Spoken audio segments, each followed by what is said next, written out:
नमस्ते। मैं डॉक्टर विकास Goyal, senior cardiologist Gurgaon से। हम आज बात करेंगे कि लक्षण क्या होते हैं, हार्ट अटैक के लक्षण क्या होते हैं, कि हमें मतलब कैसे मालूम चले कि हमारी नसों में ब्लॉकेज है और किस प्रकार के सिम्टम्स आते हैं। सबसे पहले तो मैं ये बताना चाहूँगा कि जो भी हमें सिम्टम्स आते हैं ब्लॉकेज के, कभी कभी वो कंफ्यूजिंग होते हैं।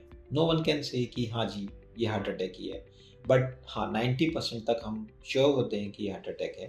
10% में हमें कंफ्यूजन होता है, तो हम उस हिसाब से टेस्ट बताते हैं कि हम 90% में हैं कि 10%। सिम्टम्स क्या होते हैं? सिम्टम्स होते हैं हमारे नाभि नाभि से लेके लोअर जॉ, ये जॉ की जो नीचे लाइन है, यहाँ पे कहीं पे भी पेन होना, दर्द होना, ऐसा वजन जैसा महसूस होना, जैसे कि हमें किसी ने पत्थर रख दिया है, कोई हाथी बैठ गया है, इस तरह का वजन होना, दबाव महसूस होना, जो कि हमें एक मुट्ठी, ये जो हमने मुट्ठी रखी चेस्ट के ऊपर, इतने हिस्से से ज़्यादा में होना चाहिए। और रेडिएट कर भी सकता है लेफ्ट हैंड को, राइट हैंड को, और नहीं भी कर सकता। एसोसिएटेड स्वेटिंग हो भी सकता है और नहीं भी हो सकता। But pain is a classical symptoms. बहुत वजन जैसा लगता है और जनरली ये पेन कुछ सेकंड्स का नहीं होता है, मिनिमम 10 मिनट से ज़्यादा होगा और किसी किसी को 20 मिनट्स, 1 आवर, 2 आवर्स, 3 आवर्स भी रहेगा।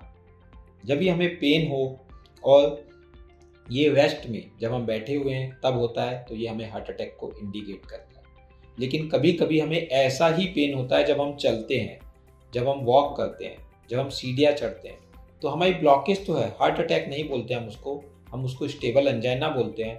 और इस प्रकार का पेन वो हमें चेस्ट में होता है।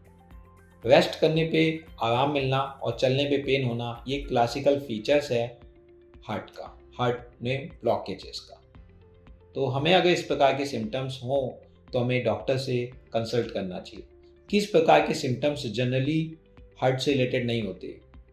मैंने कहा जनरली, इसका मतलब ये नहीं कि वो भी नहीं है। हमें 1-2 बार कंसल्ट कर सकते हैं डॉक्टर से कंफर्म करने के लिए। हमें अगर एक फिंगर जितना दिख रहा है जहाँ पेन हो रहा है, या 3-4 फिंगर जितना पेन हो रहा है, वो हार्ट से रिलेटेड नहीं होता है। पिंचिंग पेन होना, सुई चुभन जैसा पेन होना, वो हार्ट से रिलेटेड नहीं होना है।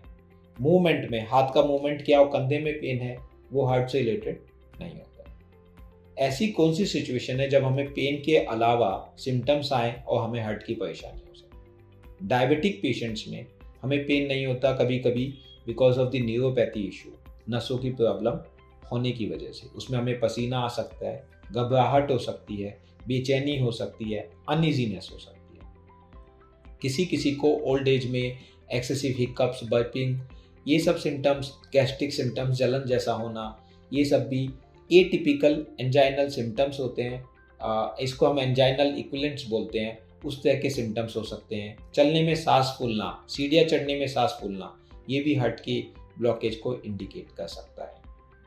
कभी कभी हम ये सब सिम्टम्स के साथ डॉक्टर के पास जाते हैं और हमारी एंजियोग्राफी नॉर्मल आती है। It's possible, it because sometimes ये बीपी की वजह से, खून की कमी की वजह से, या कुछ हमारे लंग्स में इशू की वजह से भी हमें इस तरह के पेन आ सकते हैं जो हमें हार्ट से मिमिक कर सकते हैं, ब्लॉकेजेस से मिमिक कर सकते हैं। तो हमें विशेष ध्यान देना है कि मुट्ठी जितना या उससे ज़्यादा हिस्से का पेन, 10 मिनट से ज़्यादा पेन और भारीपन हो तो हमें डॉक्टर से मिलना है और इवेलुएट करना है। अगर डॉक्टर इवेलुएट कर लेता है और उसको लगता है ये हार्ट से रिलेटेड नहीं है, तो हम मान ले सकते हैं कि हार्ट से रिलेटेड नहीं है और बाकी कारणों को हमें ढूंढना चाहिए। थैंक यू, धन्यवाद।